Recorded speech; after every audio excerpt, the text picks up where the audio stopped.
from the Allen Institute for Brain Science. And so Anton did his PhD in physics at the University of Illinois, originally coming from Russia, so physics. And then he did a postdoc in the area of molecular dynamics at D.E. Shaw. And this led to his getting interested in becoming involved in neuroscience. And he's now at the Allen Institute. He's going to tell us about the kinds of data sets that they've been collecting, which are also massive. Very interesting. So thanks for coming. Thank you.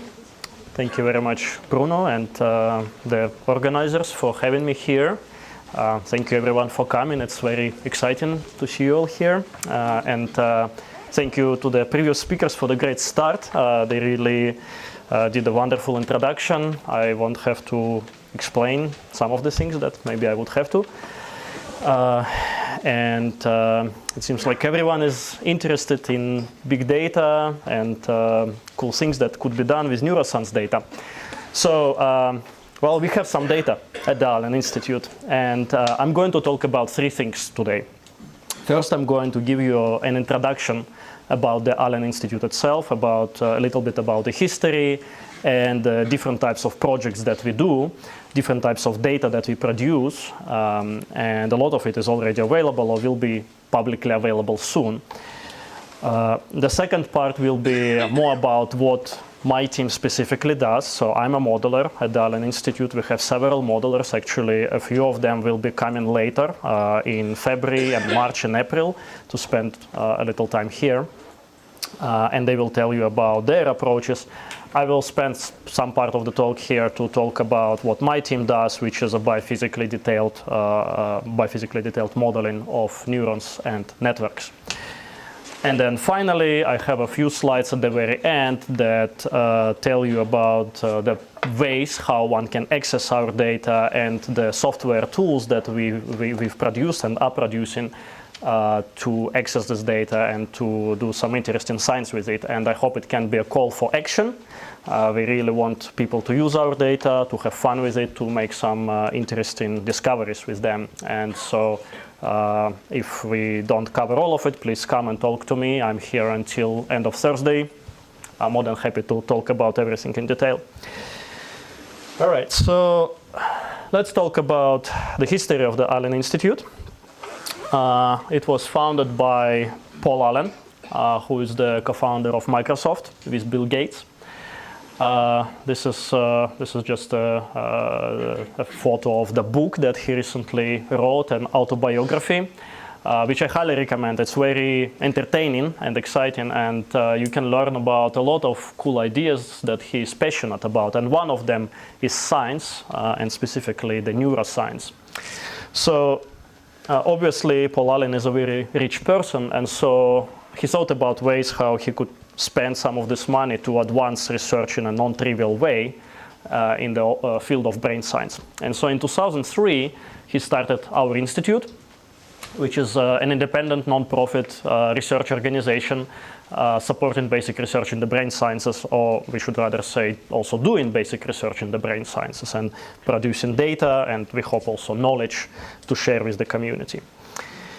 So when this institute was started, the aim was not to emulate what works very well already, which is the university system. The university system is fantastic. It advances creativity of individual PIs. It lets them flourish and do a lot of very interesting science, which brought us very long way and will probably continue bringing us a long way from now in terms of developing advances in science. So we are not trying to replicate that. We are not trying to replace that or compete with that approach.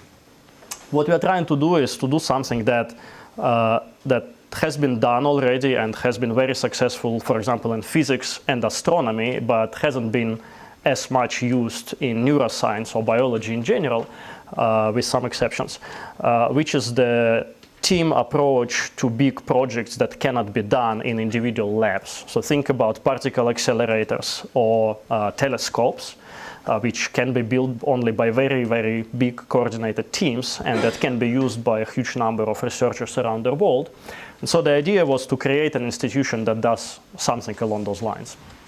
And so because of that, we don't have individual labs that are independent. We do have labs, like, for example, I'm a team leader with a few scientists working with me, but these labs are not independent. There is a hierarchy at the institute, and that labs are interacting very tightly with each other. There are specific goals that each lab has to contribute to, and we are all trying to work together to reach those aims. So we are focusing on, instead of a lot of different projects that individual labs can address, we focus on a handful of very large projects that can be done and have to be done at scale, and that require tight interactions across different disciplines. So in 2012, we've started a 10-year program. So we are in the middle of this 10-year program. It's called Project Mindscope, which is focused on building cellular-level observatories in the mouse and human cortex. So even with vast amount of resources, one has to focus on something, and our leadership decided to focus on studying the cortex.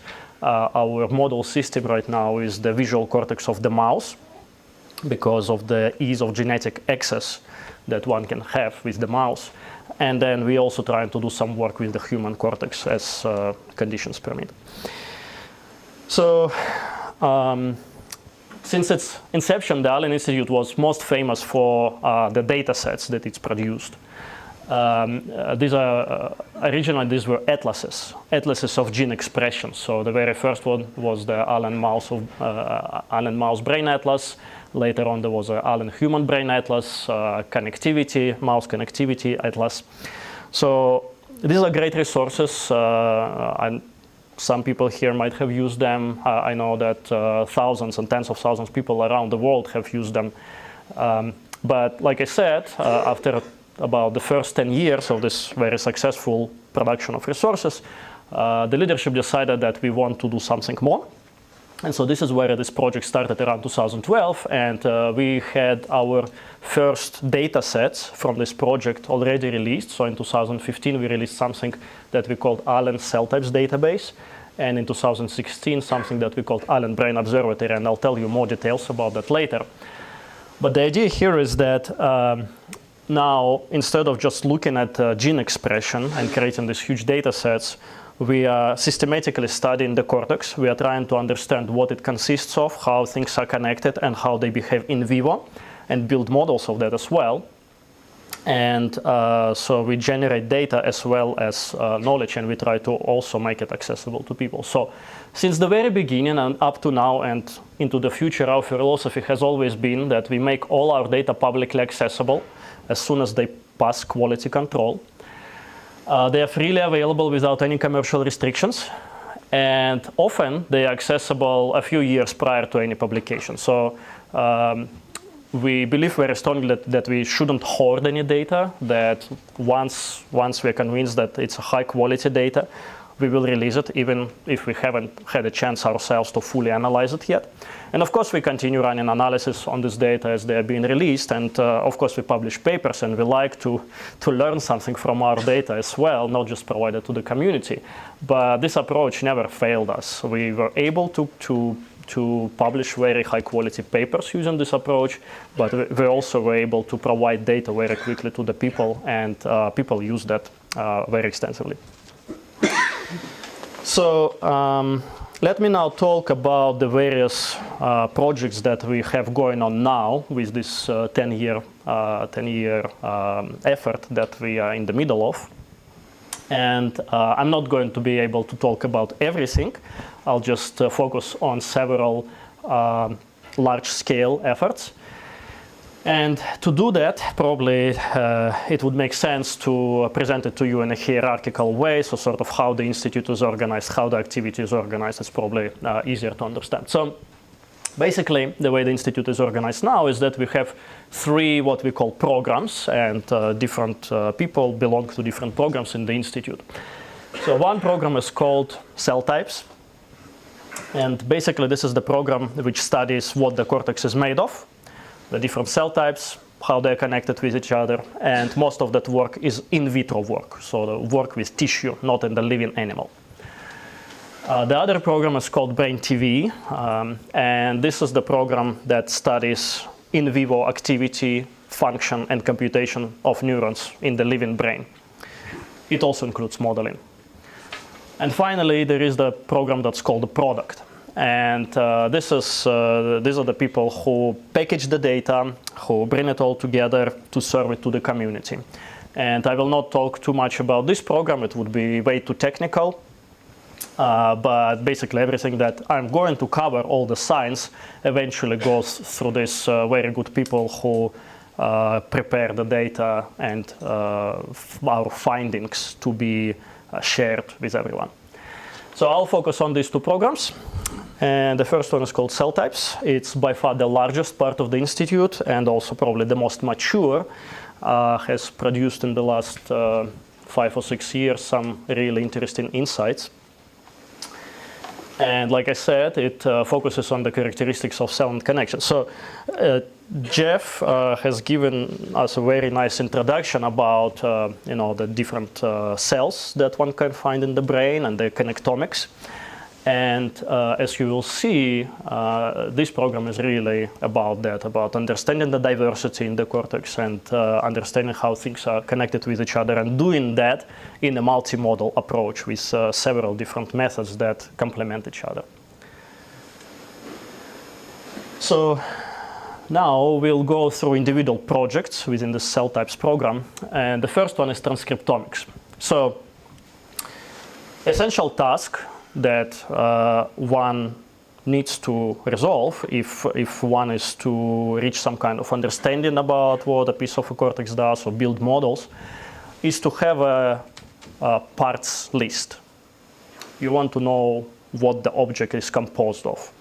Also, we know that there are neurons. As Jeff described, there are different types of neurons, but exactly how many types are there and what they are and how are they different from each other. Another thing that one has to keep in mind is that actually the answer to this question belongs, it depends on what exactly you want to know. You can think about it from many different perspectives, and the answer is going to be different depending on what you want to know exactly, because different types are going to be described in a different way, and they're going to matter in a different way.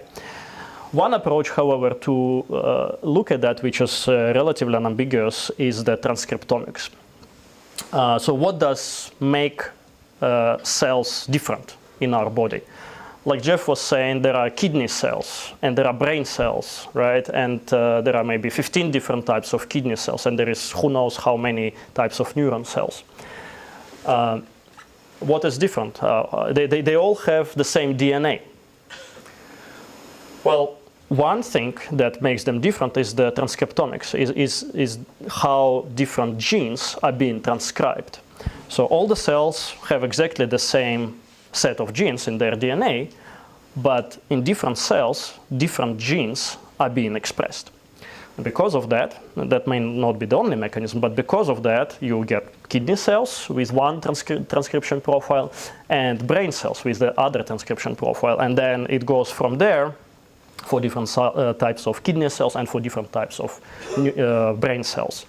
And those differences may reflect the functional differences, the morphological differences, the intrinsic physiological differences of cells. They may reflect a lot of different things, some of which you may care about and others you may not care about. But in the end, this is an underlying mechanism, an important mechanism, that different genes are being expressed differently in different cell types. And so what we do here in this project, we take individual brain cells, neurons, but not only neurons, actually glia as well, and we sequence their individual genomes, transcriptomes, I'm sorry, not genomes. Very importantly, it's RNA that we are sequencing, not the DNA. So we sequence the genes for those individual cells. So we know which genes are expressed in each of those individual cells. We do that for tens of thousands of cells. And then we can use different classification methods to try to understand the diversity of the cells and to try to cluster them into the cell types. So this project is very well underway. Some of the data is already available online. More will be coming. Some papers have been published. And just very briefly, I'll tell you some preliminary conclusions that we have. So For example, for the mouse visual cortex, we believe we reached the saturation. So we now have something like 20,000 cells for the mouse visual cortex, and we get about the same number of types with that number of cells as we do with twice smaller number of cells. So which tells us, you keep collecting the data, but you don't get any more types. So you are able to assign your new cells to the types that you've seen already. Does it mean that we've sampled everything? Does it mean that there are no very rare types that we haven't seen yet? No, it doesn't mean so, but it probably means that we've reached a level of saturation, at least for the major types. Yes? Are there no layer 2, 3 cells in mouse visual cortex? There are. Or maybe they're just not in this big form they're marked then, or maybe in the fine print. They should be somewhere there. They actually mix very nicely with layer 4 in terms of transcriptomics. They're not that different. So, but what we get is about 100 cell types for this area of the cortex, of the mouse cortex. Something like 50 inhibitory cell types and over 30 excitatory cell types. This is the current picture. We did the same for another piece of the mouse cortex, which is frontal. So the visual cortex is at the back, and there is an area called ALM that we sampled, which is in the front. And we get about the same number, also close to 100 cell types. Interestingly, the inhibitory cell types are very, very similar between these two parts of the cortex, whereas excitatory cell types are quite different. So, it would be interesting to look at the parts of the cortex in between to see if there is maybe a gradient of cell types, of excitatory cell types across the cortex. And we also did the same for human cortical pieces of human cortex, and for the human temporal cortex, for example, it's a similar picture. We get about the same level of diversity with, over 50 and less than 100 cell types, about 40 inhibitory, over 20 excitatory. The numbers will grow a little bit. So it seems like the level of diversity is more or less the same between the mouse and the human. However, the specific types that we get here are quite different. We see some that correspond to the mouse quite well, but a lot of them are different. There are whole genes that are present in both mouse and human brain, and might be a very good markers of whole big classes, whole big groups of cell types in the mouse, but are not expressed in the human brain at all. So it's quite fascinating. The level of diversity is similar, but specifics might be quite different. Okay, next project is now more about how cells look like and what they do. So ultimately, we want to know functionally what are the different types in the brain, what they do in terms of how they process information. And that, of course, will be very much dependent on how they're connected to each other and what kind of inputs they receive from other parts of the brain. But also, it will depend on their intrinsic properties, in their electrophysiological properties. And so these, and also the cell morphology, and other words how it looks like, and morphology is, of course, a proxy to what the cells are connected to. Those are the targets in this project. So what we do here is characterization of cells, of individual cells in vitro. How is it done? You take a mouse brain, fresh mouse brain, you slice it, and then you record from individual cells in these slices using the technique called patch clamp whole cell electrophysiology. So it's a little glass pipette that you insert into the cell body, and then you can fill the cell with the dye, and then later reconstruct its morphology. And you also can inject current into the cell and record the voltage response of the cell. So that way you record different voltage patterns in response to different current injections, and you characterize the electrical properties of the cell. So we accumulate data for thousands of cells this way. We do that for the mouse visual cortex as well as human cortex. And this is really exciting because not many places can do this. We now have a relationship with several brain surgeons in Seattle who give us these pieces of cortex that they remove. Also, Jeff described that. They remove when they, for example, have to treat epilepsy. So they have to get to the center, to the epileptic center, and in the brain, deep in the brain. And on the way, there might be a little piece of the cortex that they would have to remove. surgically. And typically that piece of cortex is just being discarded as a medical waste. But in this case, they actually ship it to our institute very quickly, and we can cut that up into slices and do these recordings with this human tissue, which, half an hour before just had some memories of how these people, learn to ride a bike or something. And now we can record from those exact cells. So we accumulate the data, and again, we pass it through mathematical algorithms to obtain some kind of classification. Very importantly, we try not to use expert judgment about, well, this cell looks that way, and therefore I call you this type. We try to extract features about, how these morphologies, how tall they are, how wide they are, how many branches they have, or features of these electrophysiological responses, how fast the firing of the cells is, how tall the spikes are, and so on. We extract those features and we cluster our cells on those features.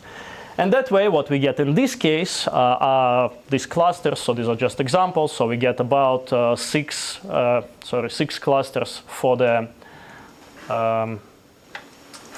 excitatory cells, and something like 11 for inhibitory cells right now for the electrophysiology.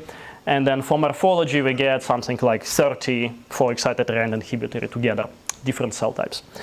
And then if you think about that, if there is no relationship between morphology and electrophysiology, you would get 20 times 30, 600 potential types, potential electromorphological cell types from this assessment. But in this data set, we have both morphology and electrophysiology from individual cells. And therefore, we can actually answer this question, how many real electromorphological types are there? And we see that the overlap is much less. Morphology is a good predictor of electrophysiology and vice versa. And so in the end, we get about 80 electromorphological cell types, so much less than 600.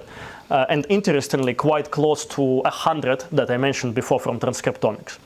However, our initial studies suggest that there is no one-to-one correspondence between our transcriptomic classes and electromorphological classes. In a few cases, it's probably one-to-one. In most cases, it's going to be one to a few and one to a few the other way. And this is exactly the subject of the next project, where we are trying to get all three modalities at the same time. So this technology is called PatchSeq. It's been developed in a couple of labs recently, and we learned from them. We spent a couple of years trying to optimize this technology, and now it works very well. And essentially what's happening here is the same experiment as I described before, where you fill the cell with a dye to be able to reconstruct its morphology. You record from the cell, but then you also extract its cytoplasm and the nucleus, and then you sequence the RNA in that material that you extract from the cell. And that way you get both transcriptome and electrophysiology and morphology data from those cells. So this project is really just getting started in our institute. We have some interesting preliminary data, but it's relatively not as abundant yet. This project that I just talked about has a lot of data available here in this cell types database. So I highly recommend people to look at it. All the data are free, but eventually this triple modality data will be coming to that same database as well. Yes? I see a question about, so you said you could take these potentially 600 different types and reduce them to 80. Yeah. Is it some kind of clustering method you're doing to do that in this like joint space, electrophysiology and morphology? Or? Yeah, we tried that a little bit, but haven't had too much success with that yet, or maybe I would say that joint approach was not as convincing yet. But what we have and what works very robustly is that we can do electrophysiological clustering and morphological clustering separately. And then for each cell, because we have both electrophysiology and morphology, we can say which cluster it belongs here and which cluster it belongs there, right? And then we see that we don't have cells that belong to 600 combinations, but it's a small combination that they belong to. And do those types you find, do they correspond to things that people have already talked about, like sort of A lot of them do. Yeah, a lot of them do. I would say we see some finer gradations and a little bit more details, but at a higher level, it does recapitulate what has been shown in the literature. All right. So this is the part about the building blocks. Now, as we heard so beautifully in previous talks, an important thing that really matters is Connectome. And there are a few ways how we are trying to address it, and I'm going to illustrate a couple of them for you. So one approach, which is different from what was described by the previous speakers, is synaptic physiology. So instead of doing full electron microscopy reconstruction, what is being done here are multiple recordings from multiple cells at a time. So, at the very least, you would have 2 cells recorded from, but in our actual experiments, we try to do up to 8, so it's octopatch. So we record from these cells, it's in slice, and what you can do is you can inject current in one of those cells and produce spikes, and then the cells that cell is connected to, the postsynaptic cells, will show some kind of response. So if you happen to record from a postsynaptic cell, you will infer that there is a connection from the stimulated cell and from with the other cell that you record from. And then you can do that for 8 cells at a time, so you can probe up to 56 potential connections. So what does it give us? It gives us the probability of connection. Once you accumulated a lot of data, you can infer the probability of connection. But also something that, for example, electron microscopy doesn't give us. This approach tells us the physiology of connection. It tells us the strength of this connection, and it tells us dynamics of this connection, kinetics of this connection, things like potentiation, for example, short-term. We don't look at long-term potentiation, but short-term things which occur on the time scales of about milliseconds to seconds. Where, for example, if you have a repeat train of spikes, the strength of the synapse can actually increase. That's called facilitation, or it can decrease, which is called short-term depression. And these things might be important for the functioning of the network. This is a very laborious approach. We now have, I think, 6 rigs working in parallel, which is unprecedented, and collecting this data at a very high quality standardized approach. And what we are trying to do is to map out a matrix of connections between the different cell types. Now you can say, well, if you have 100 cell types, you will have to fill out a matrix with 10,000 elements, and that's too much even for us up to now. So instead, what we are trying to do, we are trying to fill out a coarse matrix where we lump types together, and we say, well, maybe for a single layer of the cortex, you have an excitatory cell type and a few inhibitory cell types, and then let's look at the probability of connections between them. And then you get a matrix that's more manageable on the order of 100 elements, which is still a lot of data that probably no single lab could obtain. And for each element, we are trying to collect something like 100 to probe 100 to 200 connections. And in the end, we'll get this matrix, which will be obtained under standardized condition, very unique resource that will eventually be able to use for models and for making conclusions about how the cortex works.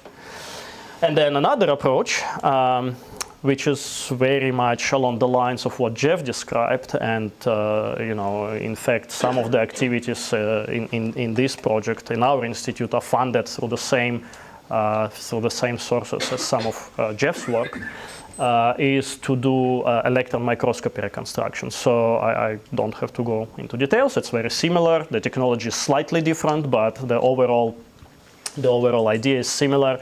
And like some people mentioned here, the key for us is actually to collect the physiological data.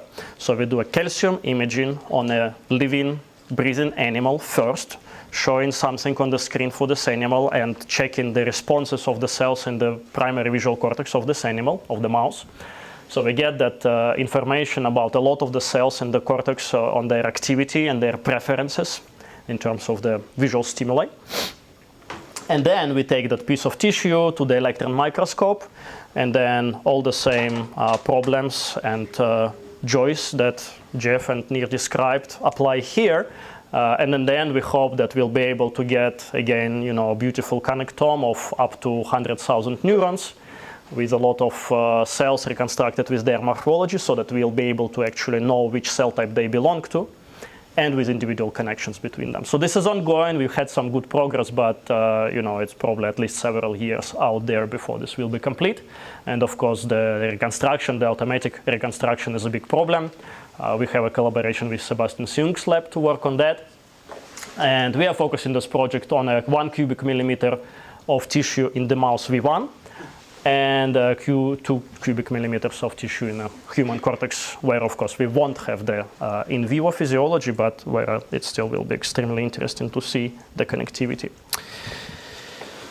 All right, so any questions here?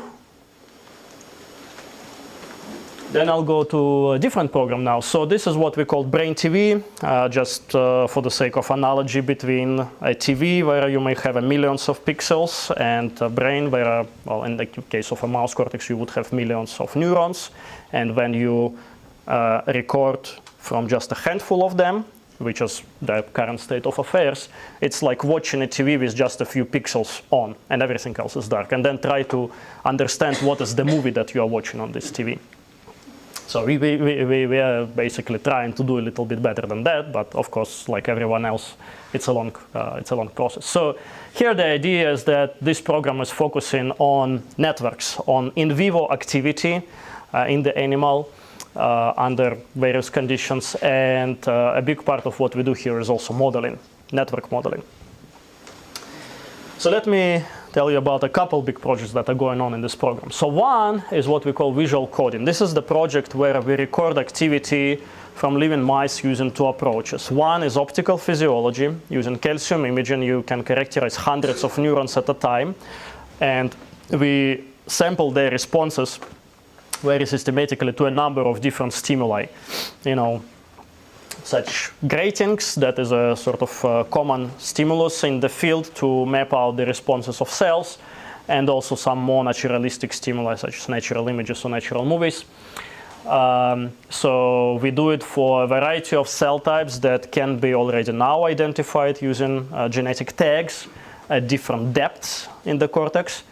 And we put all of this data online in this repository that we call the Allen Brain Observatory.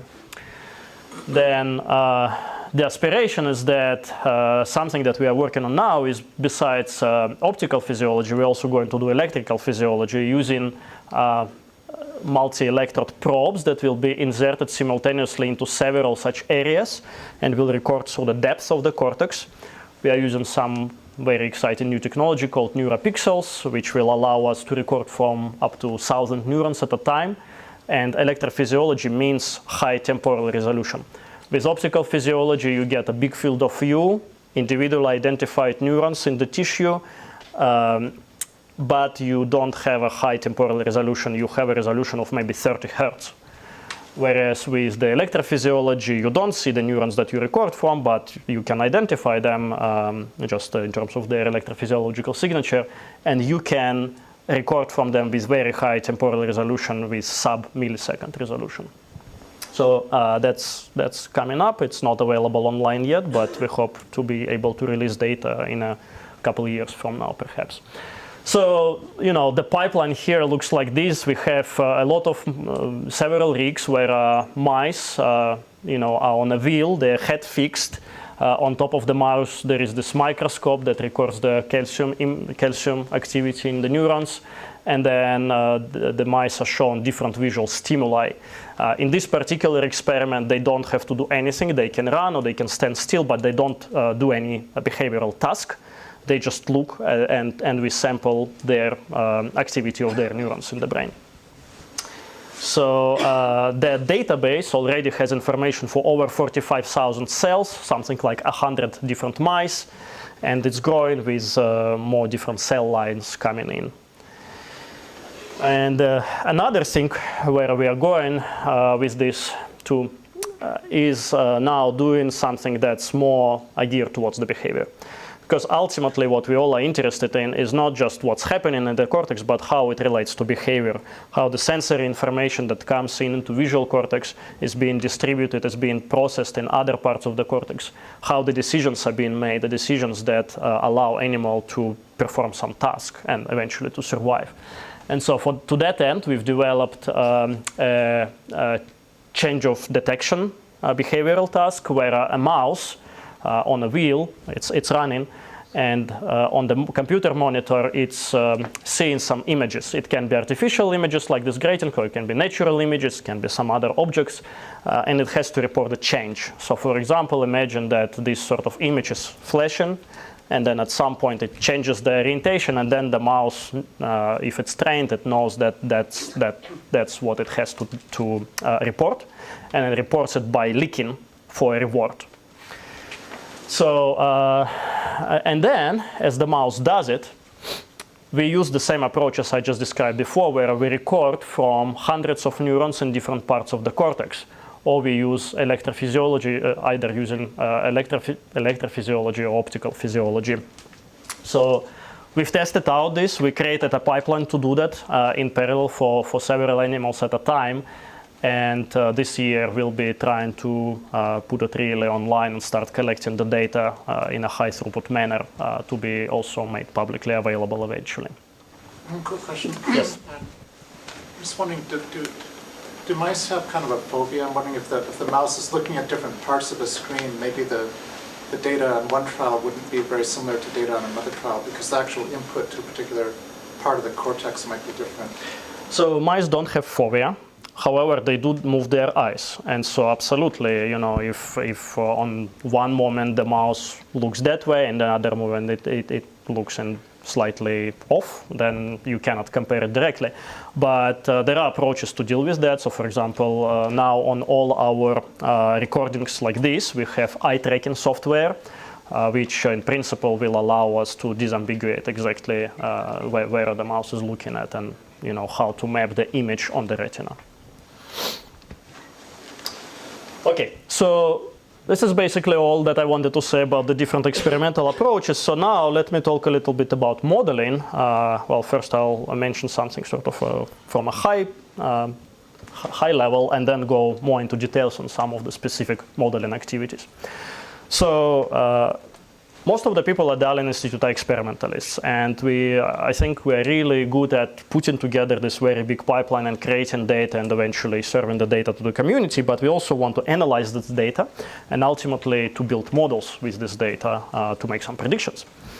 And so we have several teams of modelers who work at different levels of resolution. And essentially it breaks down into two directions of work, modeling-wise. We have models of V1, so just one cortical area in the mouse, which we study with many different methods. A lot of the different methods, experimental methods that I described to you before, they actually focus on V1. For example, electron microscopy reconstruction. It focuses on V1. So this is just, a big area, something to focus on. One can say, well, the hypothesis is there is some kind of canonical network, canonical circuit. So let's try to understand it in V1, and maybe that will help us to understand what's going on in other areas too. So in this direction, we employ a couple of different approaches by physically detailed models and point neuron models to build these quite detailed models of V1, something like 200,000 cells, which is actually more than half of whole V1, with all layers spanning from layers 1 down to layer 6.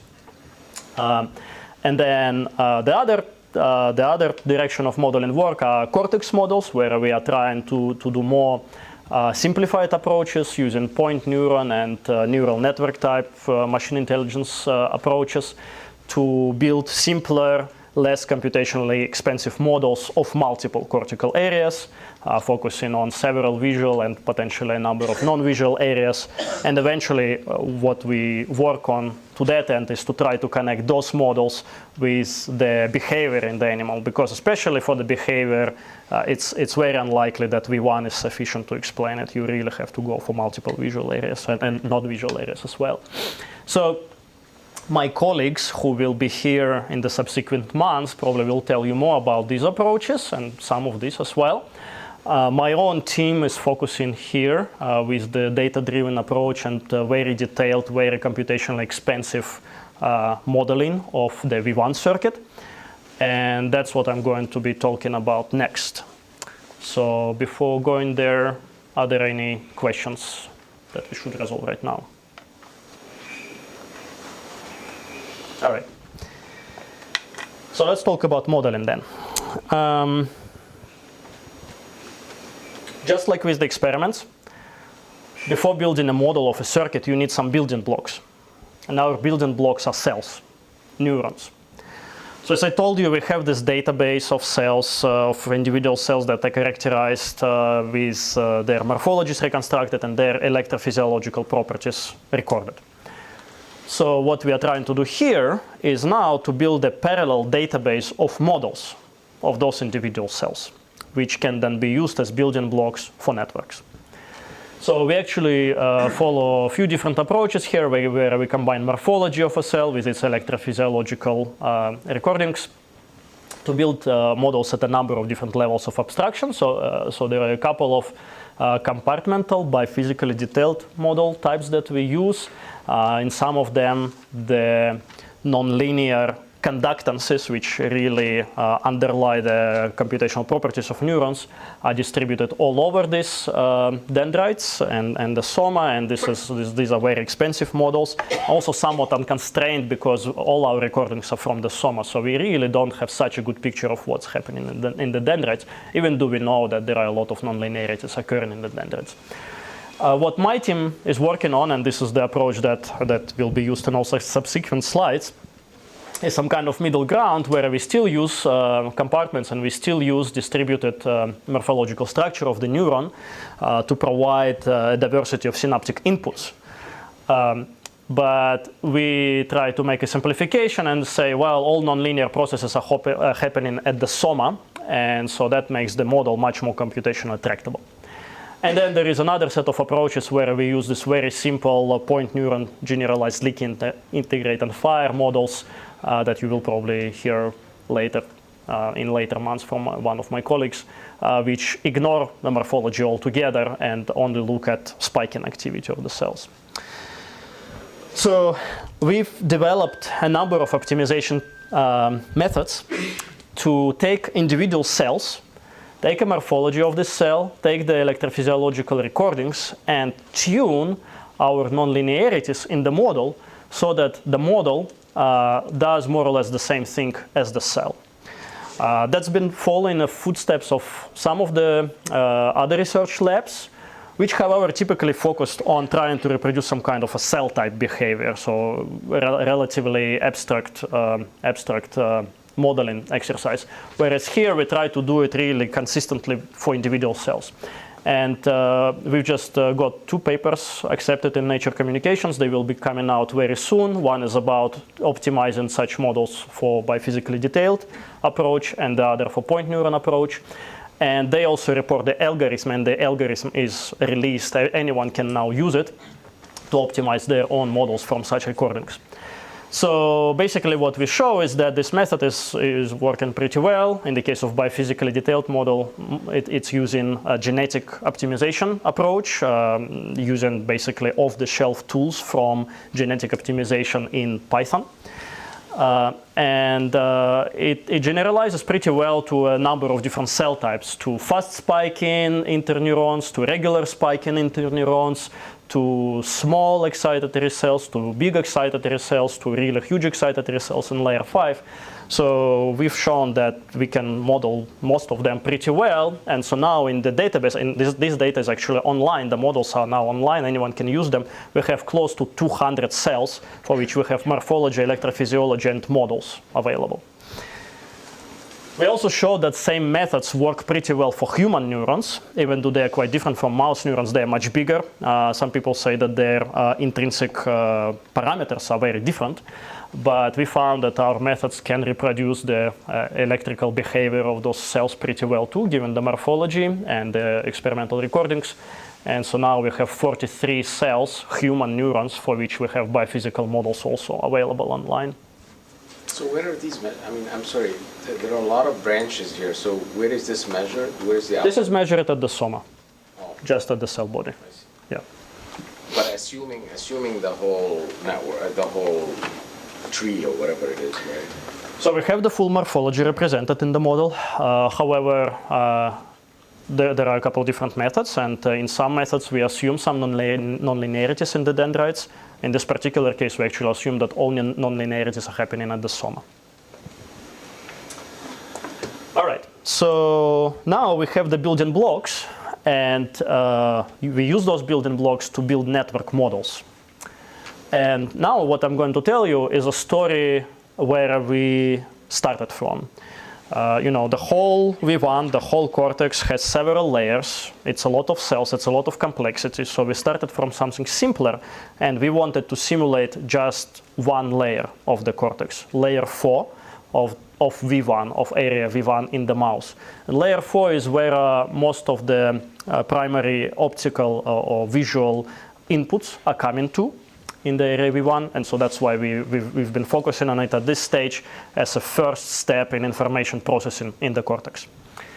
So I'll tell you how we did this for the layer 4. I'll tell you some of the stories about what we tried to learn and what we found, with the idea that this is sort of the thing that we want to repeat for the full V1 circuit once we have it built. Okay. So what do we do here? We first had to decide what is it that we have to model. We know that we want to model more than a single neuron. We want to model a network, but how much? And for that purpose, we looked at approximate radius of connectivity. So what is, if you look at an individual neuron, its probability of connection to other neurons goes down with distance. And so the length constant in that dependence, in that functional dependence of probability of connection, is a few hundred microns. So in the end, we decided that we'll model something like 400 micron radius disk. So this is sort of looking down on the surface of the cortex. This is the back of the head of the mouse. These are the different cortical areas, and this is how the V1 looks like. And then what we are trying to model is just the middle portion of it here, right? And so that comes down to about 10,000 neurons. So here's our 10,000 neurons that we positioned here in this circle. They all come from the early version of our Allen cell types database, where we had just a few good models several years ago to work with. Now we have much more. But at that point, it was just a few, and so we just took them and replicated many, many times, and that's how we populated this piece here. Then, when you do that, you realize that there is a problem. The neurons at the center of this area that you are modeling are going to be well connected with their partners, but the neurons at the edge are going to be about half as connected. So, it's like they have a lot of partners to connect with here, but on this side, it's emptiness. And so to deal with these boundary conditions, one could in principle use periodic boundary conditions, but we found a number of bad artifacts if one does that. And so instead, what we did, we basically did a hybrid model. We introduced another set of cells here, which we modeled at much lower level of resolution. So instead of biphysically detailed, we now use point neuron approach here, which is much, much cheaper. But that at least gives some partners for these cells, for these biophysical cells here to connect with. And so now we don't have this big disparity between cells in the center and cells at the edge. That proved to be not too much additional computational expense, but helped us to resolve this boundary artifact. Sorry, for the biophysical region, yeah. How did you choose the connectivity of those 10,000 cells? Yeah, good question. So ultimately, we want to use the data that are coming from our own experiments along the lines of what I told you several slides ago from synaptic physiology, from electron microscopy, which would be really, really exciting. We haven't had it at that point. We still don't quite have it now even. And so what we try to do, we try to follow the literature. The data in the literature are sparse and, taken from different animals and under different conditions, so you really have to take it with a grain of salt. But it does constrain your model. It tells you, there is probably a probability of connection that goes down with distance. It's different for excitatory to inhibitory versus inhibitory to inhibitory versus inhibitory to excitatory. And so we were able to make some basically guesstimates based on literature and constrain our model that way. So there is a number of papers that we used for that purpose. Yeah, so very good question. So, we did it. It's probably not ideal, but it's the best that we could do at this point. And once we have the more full array of data, we will certainly replace it with the real data. Okay, and then now I haven't told you the purpose of this model yet. I mean, there can be many purposes. Ultimately, what we want to do some kind of a platform for discovery, where if the model is sophisticated enough, if we show that we can believe it enough for some things that we can test, we can try perturbing things in the model and maybe coming up, testing some hypotheses in the model, which will then help us to drive new experiments and then test those hypotheses in the experiments. But to start with, you actually need to create that platform. You need to test it. You need to compare it with the experiment. And what the experiments we want to compare it with? We want to compare it with the experiments in the living animal. It's not enough for us to say, well, you know, we connect it according to how it is in the slice and it produces some kind of activity. We need to compare to what happens in the actual brain when the animal is alive. And for that purpose, we have amazing data sets, just the ones that I told you a few slides ago, where we record from these living animals, right, with different approaches. And so that's exactly what we wanted to do. We wanted to show movies, visual stimuli, to our model, and to compare statistics of neural responses from the model to those from the experiments. But to show the movies, or to see the movies, you need the eyes. This model doesn't have the eyes. So in the real mouse, what happens is that you have the retina, which then sends the signals to a nucleus called lateral geniculate nucleus of the thalamus, and that projects to the primary visual cortex, especially to the layer 4. This is a lot of complexity, and we didn't have the data and we didn't have the bandwidth to really try to model it in a very sophisticated way, so we tried to use an approximation. We've created a model that sends inputs to our biophysical model. And that's a model of thalamic inputs. That's basically replacing this whole pathway, the retina and the thalamus, by very simple filter models. So these filter models now operate in the visual space. You show it a movie, a particular filter has a temporal component, a spatial component that focuses on a certain part of the visual space. A different filter will focus on a different part of the visual space. It has certain temporal dynamics.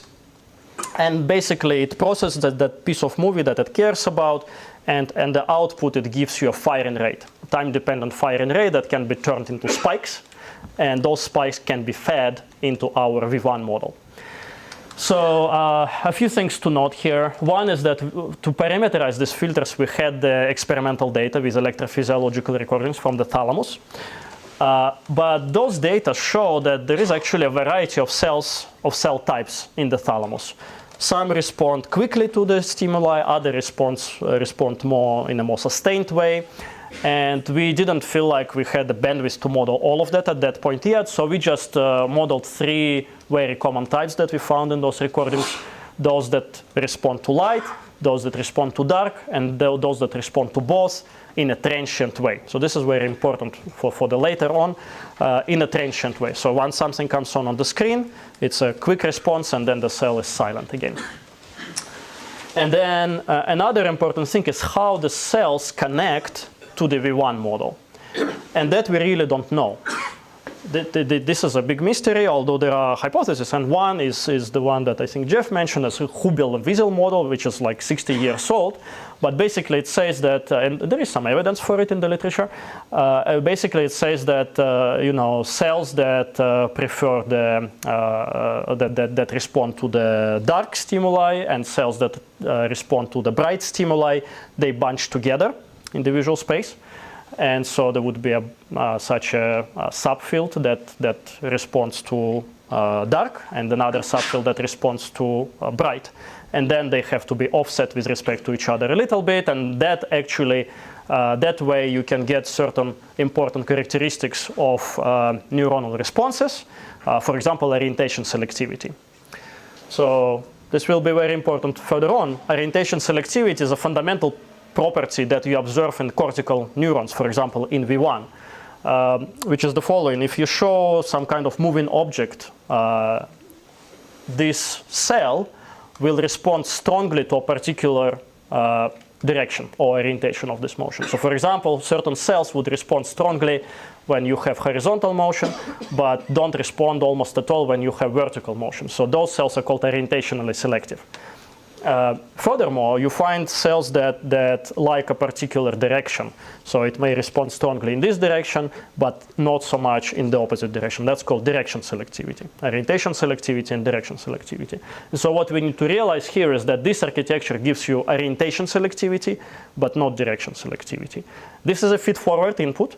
And then after this information comes to our model, there is something that's happening with the recurrent connection inside of the model itself that processes that information further. And we will look at it in a moment. OK, so we've set up the model. You start simulating the model, and then you get something like this. And this is basically what happens in epilepsy. So this is our time. And this is our neurons. And this is what is called spike raster, which is whenever a cell fires, produces a spike, you have a dot here. So this is 10,000 cells at the core of our model, firing away in response to some visual stimulus. But as you can see here, once cells start firing, they start firing all together, and then because of inhibition, they quickly shut down. And you just have these waves of activity when the system is active all at the same time, or it's silent all at the same time.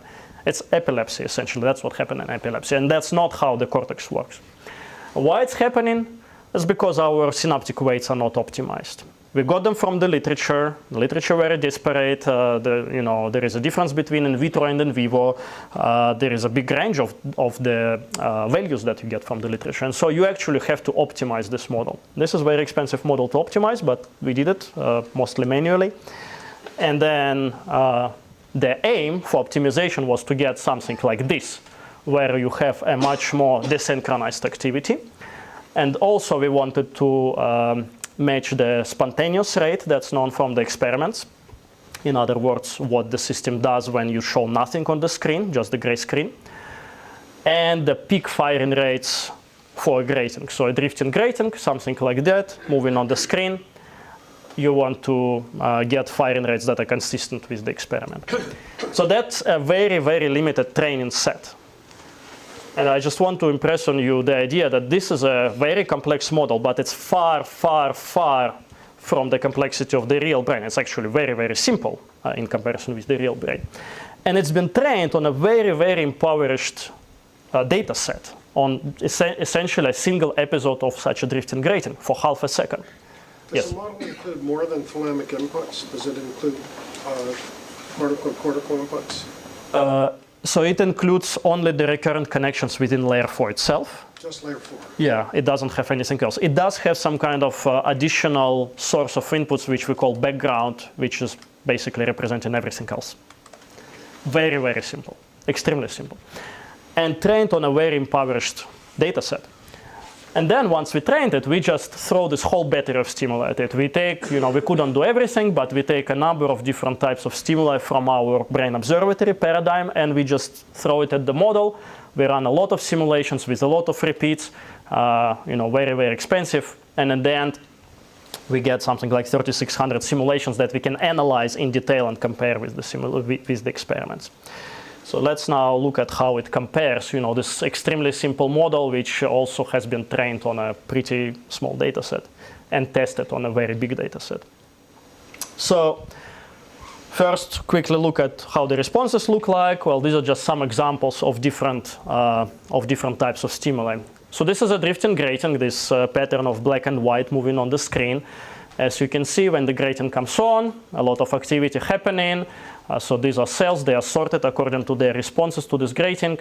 Some of them really like this grating. They fire a lot, and others don't. So they almost don't fire at all. Then if you do this for gratings that move in different orientations, and you sample that with multiple trials, you can build such tuning curves for individual cells. And you see that this cell, for example, this is an excitatory cell. It really likes 0 and 90 degrees, 0 and 180 degrees, and it doesn't like 90 degrees and 270 degrees. So it's a classical orientationally selective cell. It likes this orientation of motion, but not this. But it's not a directionally selective cell. It doesn't care whether the motion is in this way or in that way. So just an example. Then if you have a flash, a full field flash where the screen was gray and then it turned white and then gray again, this is how it looks like, so very different.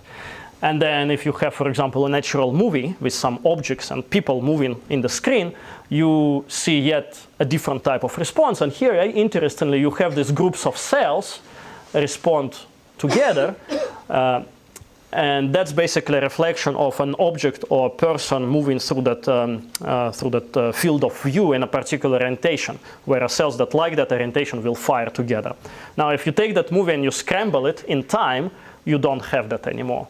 You have these bands of activity, which are due to the background excitation, but you don't have this coherent activity. Yes?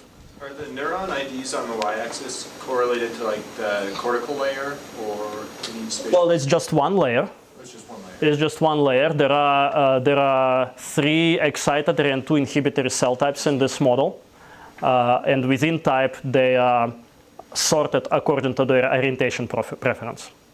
So it's the same neuron IDs as you have on the left. They are the same on all these plots, yes. And how closely does this resemble what would happen in a real mouse layer 4? Next slide. Yeah, so that's exactly the question. And ultimately, this is the question, or the performance will depend on the question that you ask and what you are interested in. And there is no universal benchmark that you could do. So what we try to do, we try to develop such a benchmark looking at a number of things that have been observed in the cortex and those that people consider important and study a lot. And so I just show you a few and tell you how we are doing. So one case is that, one observation is that responses in the cortex are log normally distributed, or approximately log normally distributed. So if you look at all your cells in a single trial of a single stimulus, and you just plot a distribution of their firing rates, you find that it's not like all cells fire, let's say, between 3 and 5 hertz. It's not like that. It's actually log normally distributed. It's distributed over a few decades, or over a few orders of magnitude.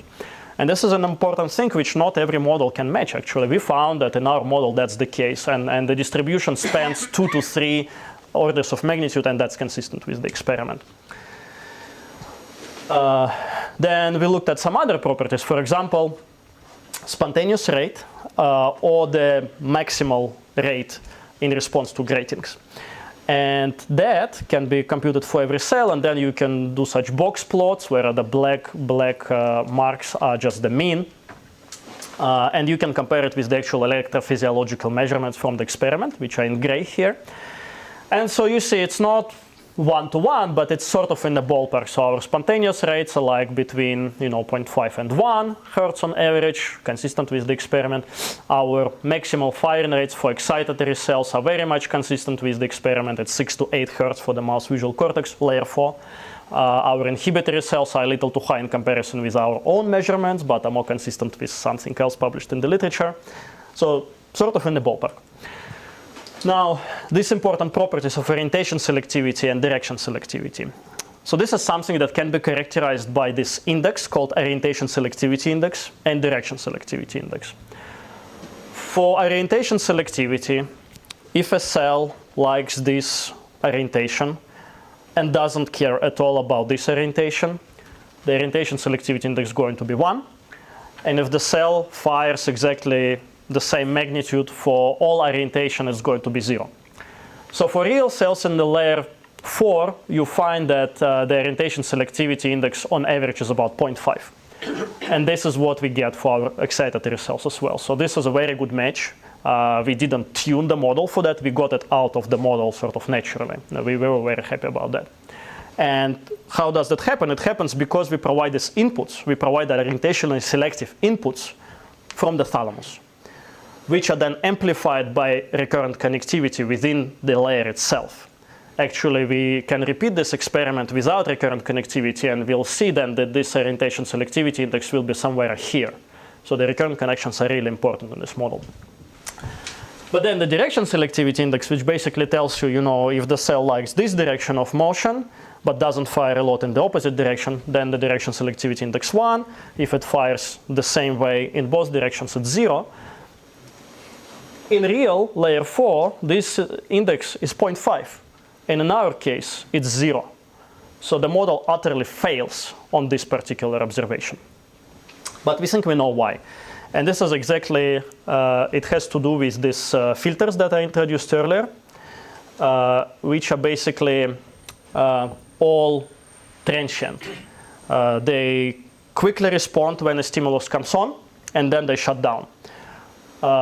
So there has been some recent research, and papers probably going to be published soon, suggesting that how this works in the mouse is that the thalamic projections to V1 actually need to be both transient and sustained to build direction selectivity.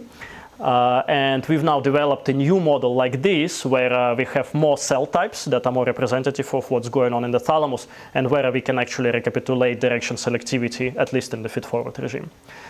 So, this is an example of where you learn by doing.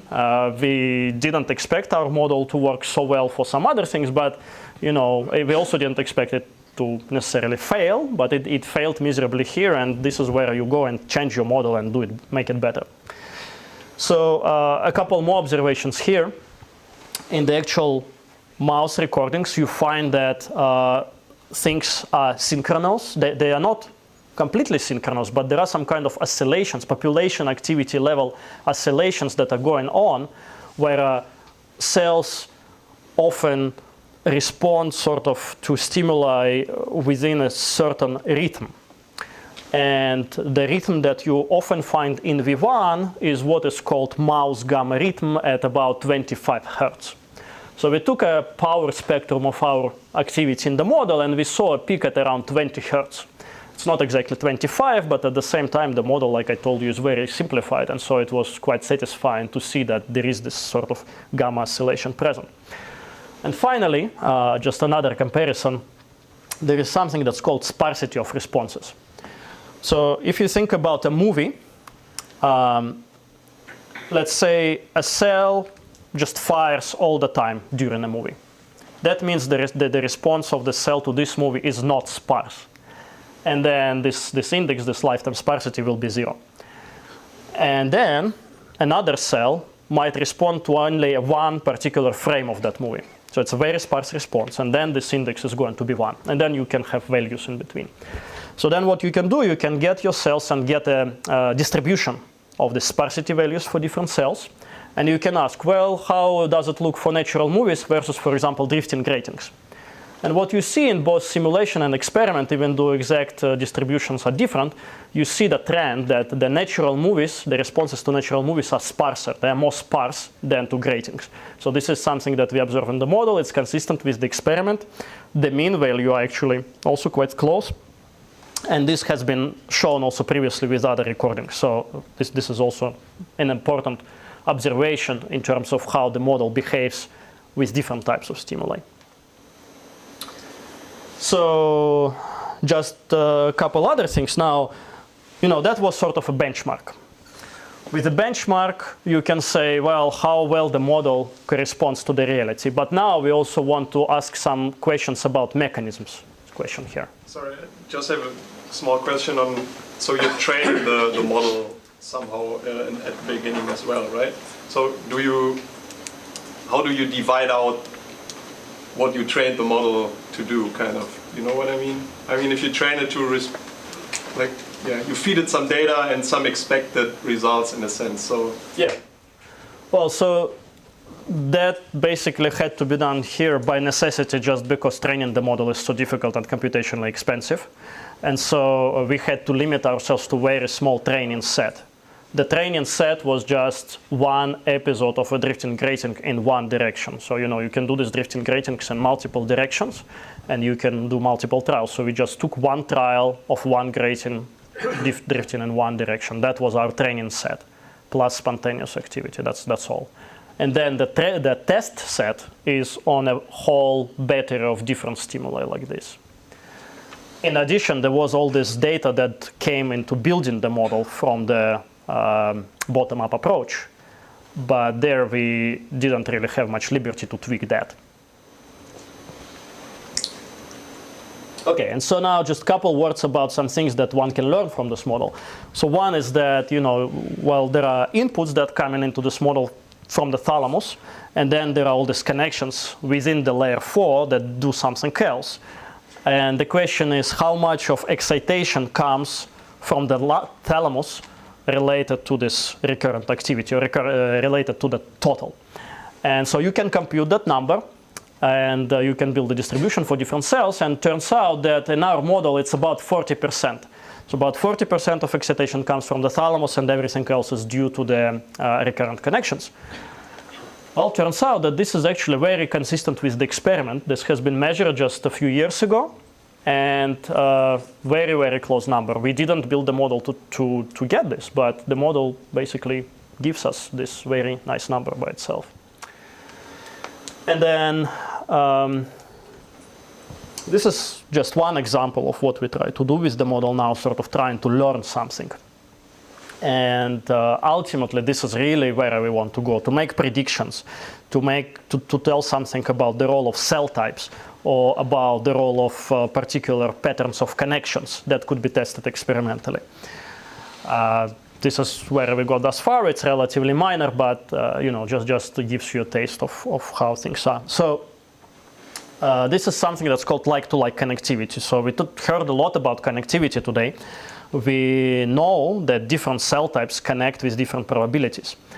But it turns out that there are also all these additional rules that people start observing. And in the layer 2-3, so not in the layer 4, but in the layer 2-3 of the mouse visual cortex, people observe the following rule, that excitatory cells that prefer similar stimuli have a higher probability of connection with each other and stronger synapses. And in a way, it's very natural. There is this Hebbian rule that says that cells that fire together wire together. So it could be expected, but it hasn't been observed before until these few experiments, including some experiments from Clay Reed's lab, who is now at the Allen Institute, using electron microscopy, by the way, a combination of physiology in a living animal and electron microscopy. So we wanted to test this rule. And actually, the whole model that I described to you before was implemented using exactly this rule. And then we tried to tweak this rule. So with this rule, like-to-like connectivity, so the cells that prefer, let's say, similar orientation of motion will have higher chance of being connected to each other and stronger synapses, so like-to-like. We get this distribution of orientation selectivity indices, and you can see that it's a high value, consistent with experiments, something like 0.5 on average. And then, on the other end of spectrum, what we tested was the random connectivity. So now instead of the cells that like the same stimuli, they don't have any preference in terms of being connected with each other. And you see that destroys orientation selectivity completely. This is now this black profile. And then there are cases in between where there is the probability of connection or synaptic weights follow this like-to-like rule or don't.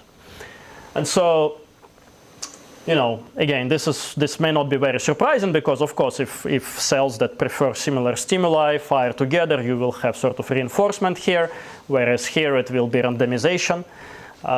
So that could be expected, but we really couldn't say for sure before we tested it in this model.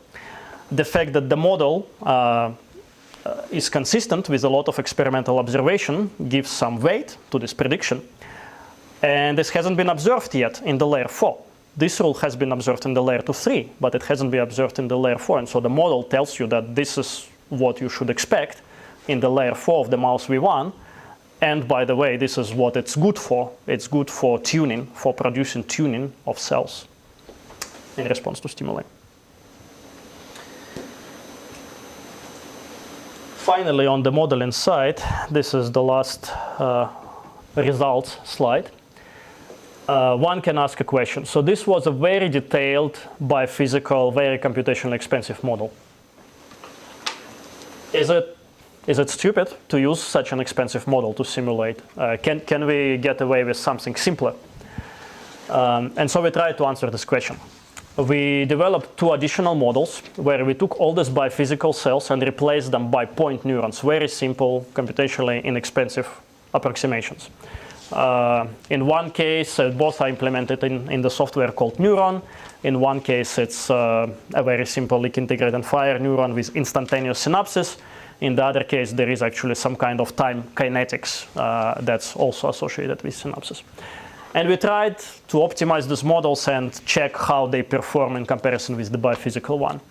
And so what we found is that, in a sort of large scheme of things, the models perform similarly to each other. So they all are sort of in a ballpark, some quantitative differences, but overall similar firing rates, similar orientation selectivity indices, although for this model, for example, in FIRE1, we really couldn't get lower orientation selectivity, which would be more consistent with the experiment. It was too orientationally selective.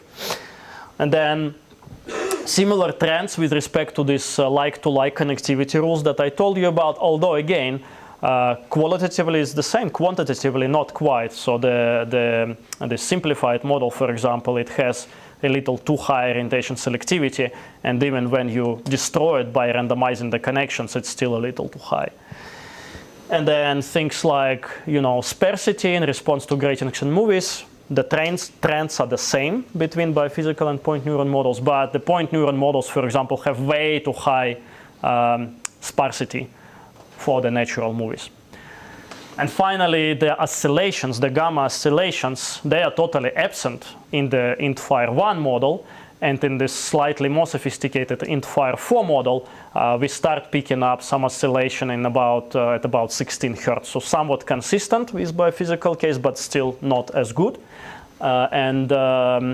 This is probably due to this synaptic time constant that's present in this model, and not in this model, which is something that people showed many times before. So in conclusion, basically, what should I say? I cannot say that you cannot use these cheaper point neuron models to simulate cortex. You can. It just depends on the question that you're after. If you are after qualitative trends, I think you'll be fine.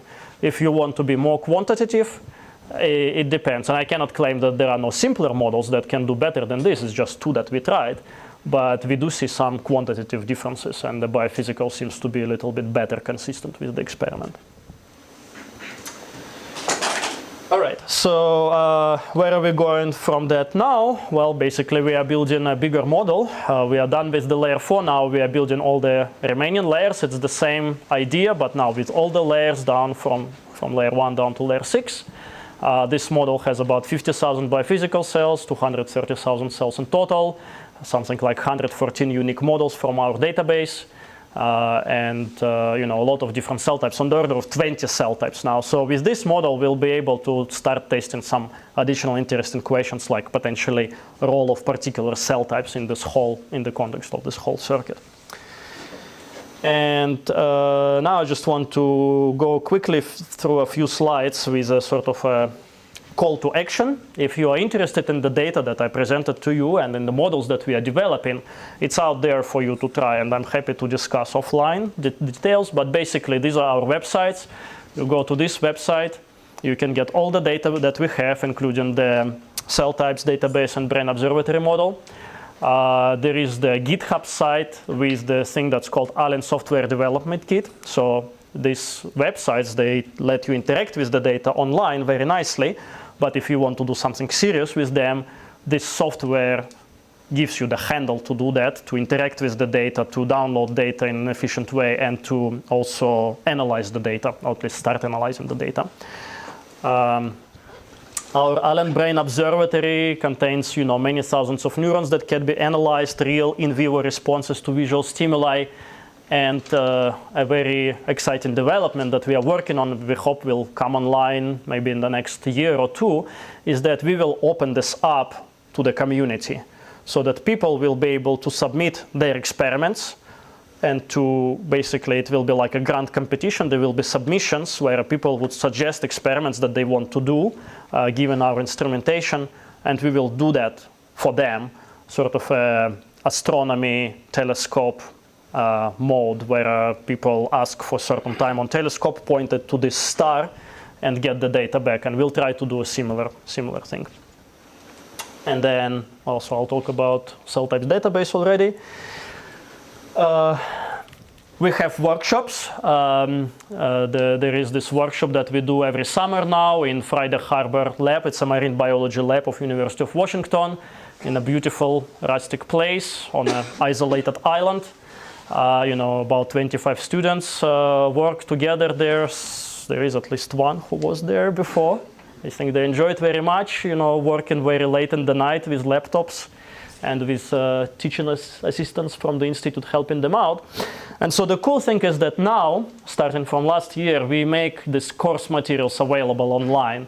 So anyone can go here on this GitHub page and look at the course materials, and it will, again, give you the same tools that I showed you a few slides ago. Now with the specific applications and sort of more didactic way to get introduction to the data and to handle on the data. So I really highly recommend this. It's very exciting, and once you do those exercises, you will have much better familiarity with the data.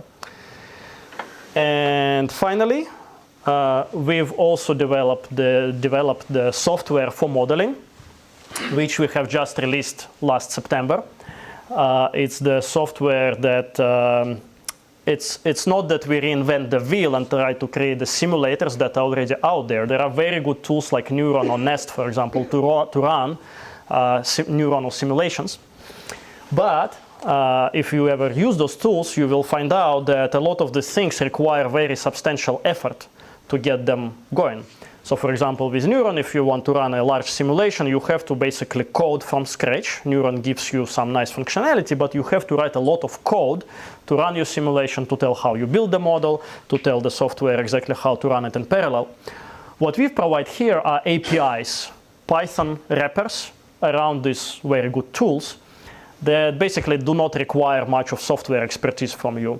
You can take our tools, you can build your model using a number of commands. You can plug in your own models in there.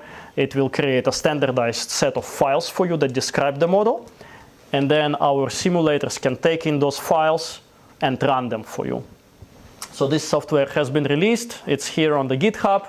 It's just been an alpha release, so it doesn't even have that much documentation yet, but it's already functional, and it has we start populating some tutorials there. So I really encourage everyone to start checking it out and let us know what you think about it. We are very happy to help people to start using it, and we'll be building it further. So this is really to improve sharing of the model and getting people to run simulations rather than write the code which has been already written. Okay, so I'll stop here. Thank you very much for your attention, and just want to say this is a very huge team effort that I've been describing. We have over 300 people now at our institute, a big team of very dedicated people working very hard. So many thanks to them for all their contributions, and to our founder for the vision, encouragement, and support. And thank you.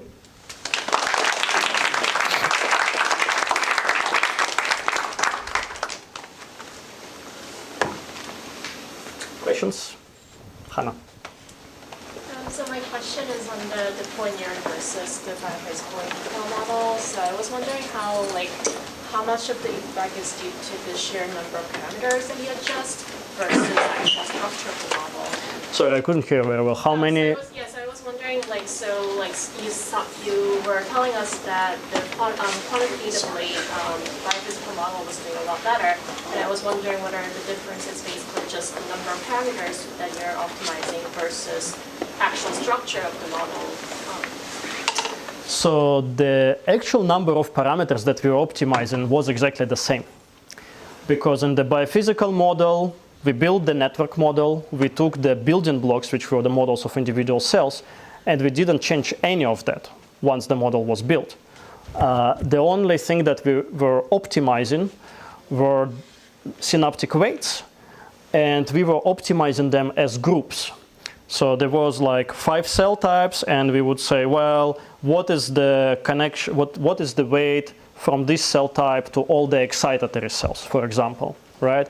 And that gives you something like 20 parameters essentially. And that number that you change, it's like it's a number in front of some kind of equation. So you don't change the equation, you don't change the distribution of synaptic weights, you just change their magnitude by a uniform multiplier. And it was exactly the same in the point neuron model, because again, we had everything set. In fact, the connectivity was exactly 1-to-1 between biophysical and point neuron model. It was exactly the same cells, just represented in a different way. And so all you change is these 20 knobs that are the same between the biophysical and point neuron. Any other questions? It seems like ultimately, if you want to show that you've captured something about the biology here, that that you'd want to show that you've captured something about the function of this circuit in layer 4.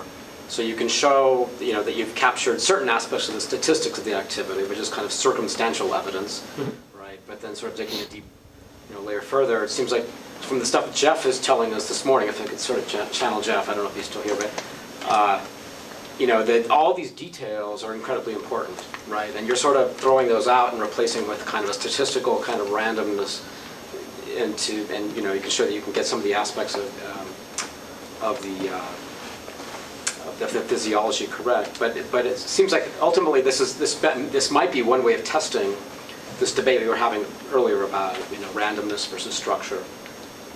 And then if you could take the if you could take the kind of connectomics data you're getting, right, at the very detailed level, and preserve that. Let's say if you could sort of do that for a whole circuit, preserve that as much as possible, and then compare that to this kind of statistical replacement, and then sort of compare these two. Is that in cards? I mean, is that even doable, or is that? So yeah, I think this is a fantastic question, and it's really at the heart of what needs to be done. I can say a few things about that. So I think number one is, I think the answer really will depend on what you think is important. Nobody is going to tell you what is important. We don't know what is important.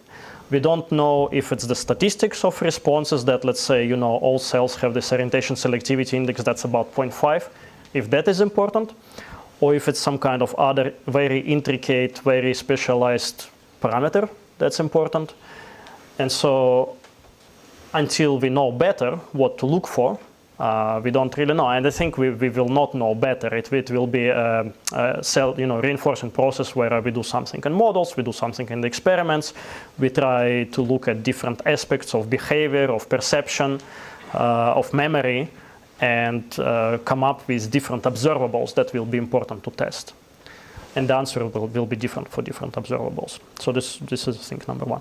Thing number two is, I think you're exactly right in this example that you made, that we are in a wonderful position to actually test how the statistical implementation of the model will compare with the specific implementation from biology. Because once this electron microscopy data sets are ready, with the modeling tools that we have already now, we can just take that connectome. Once we have the actual connectivity metrics, saying that cell A is connected to cell B, we can just take that and plug it into the model right away. We will have to come up with some kind of approximation of what each cell is, how, which cell types it belongs to, what the electrophysiology of the cells are, and there will be still a lot of parameters that are unconstrained from that point of view. But at least we will have the real connectome, not the statistical that's somehow we cooked up based on the literature and very incomplete data. And it will be extremely, extremely interesting to do exactly that and compare, especially because we will have the physiology, the in vivo physiology of those exact neurons. So I think that will be like a real moment of truth for such models. But that comes with a caveat also that that cubic millimeter that people are reconstructing with the associated in vivo physiology is just 1 cubic millimeter. It's just a piece of the brain. And as we found out, for example, in this exercise with layer 4, the inputs are immensely important. The activity is going to change very dramatically depending on what we provide as an input from the thalamus. It's going to be very different. And so, unfortunately, even with those millimeter cube reconstructed, we won't have, we may have some idea about axons that come from the thalamus in that volume, and we might be able to make some kind of smart predictions, but we won't have real complete diagram of inputs, cells, and recurrent connections. So there is much more work to do for many years to come. Yes. One possible way also to use your models would be, to put them into more function-oriented context, right? That you train our network to do something, but probably I guess one has to put it into even more demanding function context than just reproduce an experiment, like doing lots of image classification or something of this type, or really, sensory motor control, and then apparently you have to add to this speculated learning algorithms then, right? But together with your more database, network models. So do you think is this a reasonable approach, and are you moving in this direction already? Yeah, I think it's absolutely very, very good approach, and we are moving in that direction. I'm not sure we'll be able to do that with this sort of model that we develop in our team, with that biophysically detailed model, just because it's so expensive. But some of my colleagues who will be here in the next few months, they are doing exactly that with simpler models. And we are trying to do a mapping also. So, this work that I described, where we replaced biophysical cells with point neuron cells, that was done for the reason that we could have a cheaper instantiation, maybe not as accurate, but cheaper instantiation of such a model. And then we could try so many different things with those cheaper instantiations. We can make multiple models of multiple cortical areas and connect them together, or we can try to test some of the hypotheses and include learning rules, like you mentioned. So I totally agree with you. It just has to be done, keeping the computational expense in mind. Yes. Is there, how big are the networks that you simulate? Or is there sort of like a minimum size that you need before which you can replicate what you see in experiments? Yeah, that's a good question too. We haven't really looked at it very systematically, but one thing that I can tell you is that some of it is constrained by experimental data, by the probabilities of connections between neurons, and the distance range of this probability of connection. And from that data, you basically realize that unless you simulate something like several thousands of neurons at a time, you are missing out on a lot of connections and a lot of partners that naturally would be there. I can also tell you that if you put together a few hundred neurons and connect them with the probabilities that are coming from the experiment and with the strengths of connections that come from experiment, I doubt very much that you'll be able to get that network to behave nicely. It probably will be either epileptic or silent. So, from those couple observations, I would say a few thousand to 10,000 neurons is the minimum that you have to go for. Although you can do a lot of things with much smaller networks, but they would be just less realistic in terms of comparison with the actual biology. Yeah, so the cortical connections you're modeling all use glutamate as a neurotransmitter, except for the inhibitory ones. Right. And cortex is loaded with metabotropic glutamate receptors. Are the models taking that into account at all? So, not really, other than that very simplistic model of background activity that I showed. Essentially, how the background activity was working in that model is that we had a process that was sometimes off and sometimes on. And when it's on, that provided some kind of unstructured additional synaptic input into all the cells. So it's like the simplest possible way of representing cortical states, which is, of course, a very complex phenomena, and it includes synaptic transmission as well as the neuromodulation. So we didn't address it very specifically, but we had a sort of poor man's way of representing at least something. And there were some interesting things that we found. For example, we were able to find good agreement between noise correlations and just overall level of activities in those two different states, compared to what people reported in the literature that, let's say in a up and down state, the patterns of activities are somewhat different, but nothing beyond that. What's the learning rule in your model? There is no learning rule. The synapses are static in my model. Yeah. Optimize the weights. How do you? So optimization was done manually. Like research. Manually. By human intervention. Basically, you start with a set of synapses. You tell that based on the experimental data, the synaptic weights have to be within certain range. And then you keep them within that certain range, but you tweak them by hand and you run hundreds of simulations and you see what happens. And you use your intuition to get to a regime that is non-epileptic. It's that bad. Did you get any kind of sensitivity analysis out of that? Like if you're off a little bit, how much does it change the behavior? We didn't do it systematically because that would be very expensive, but interesting, I agree, but we haven't done it systematically, just, based on intuition that we gained by doing that exercise. It's, what can I say, sensitive, but it's not super sensitive. So if you change your synaptic weights by, let's say, 1%, I would say you probably are going to get more or less the same picture. If you change it by 5%, it may shift you to a different regime. Yeah. So it looks like the orientation selectivity index, even in the biophysical model, is kind of higher than the experiments. So I was wondering, is it because the orientation selectivity index of actual cells is getting underestimated? Because like the stimuli wasn't optimized in terms of spatial frequency and other things for an individual neuron, or is it really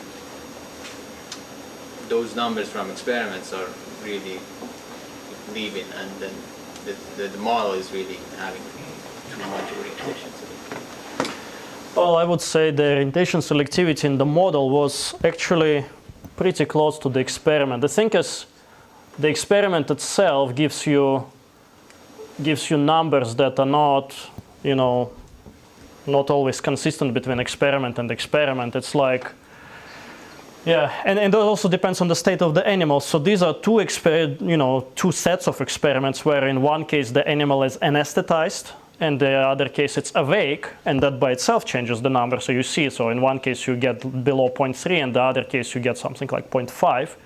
And here for the different excitatory cell types we get something in between.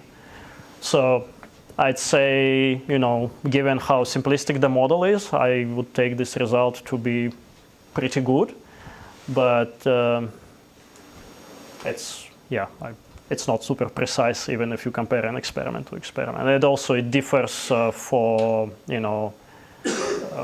we've run more experiments like this since then, and sometimes you observe things that are, slightly inconsistent even with this picture. So it's complicated. All right. Thanks very much. Thank you. We'll start again tomorrow at 9:30 with Parliament.